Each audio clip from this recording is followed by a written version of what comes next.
1942, Papua New Guinea. The swamp ghost takes flight. For decades, villagers avoided the marsh. They swore men's voices still echoed from inside the wreck. The B-17E flying fortress, known as 41-2446, never made it home. Shot up over Rabaul during a bombing run, it leaked fuel, engines choking as the crew fought to keep her airborne. They turned inland, searching for safety, but below them stretched nothing but swamp. With no choice, the pilot brought the bomber down into the Agiambo marsh. The crash should have killed them, but somehow, every man survived. The crew stumbled out, weak and feverish, and vanished into the reeds. They left their plane behind, but the swamp did not forget it. For 3 decades, the bomber sat in silence, slowly sinking into the mud. Locals called it cursed.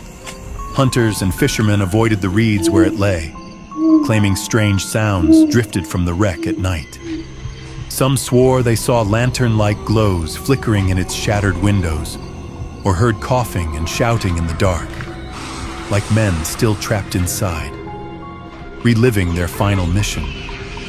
In 1972, Australian soldiers flying overhead spotted it by chance.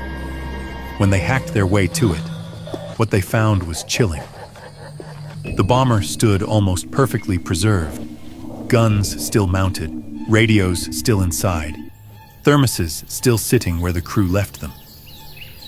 One soldier swore he smelled coffee, fresh, steaming, impossible. They named it the Swamp Ghost.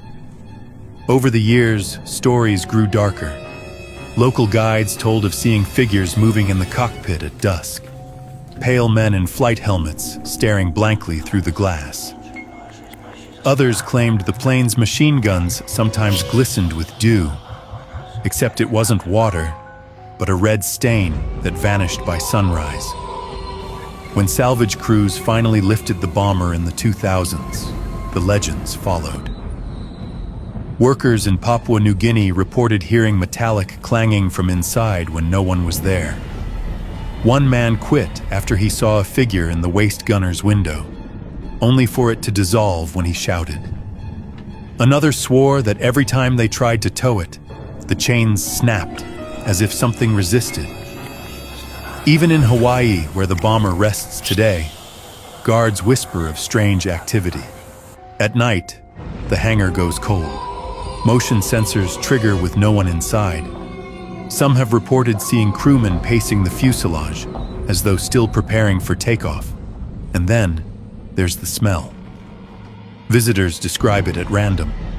A sudden bitter aroma of burned coffee drifting from the sealed plane. The swamp ghost is more than a relic. It is a time capsule of fear, of death narrowly escaped, of souls caught between worlds. Its crew survived the swamp, but perhaps part of them never left. Because in the silence of the hangar, beneath the humming lights, the swamp ghost still waits. Engines coughing, voices rising, a mission that never ended.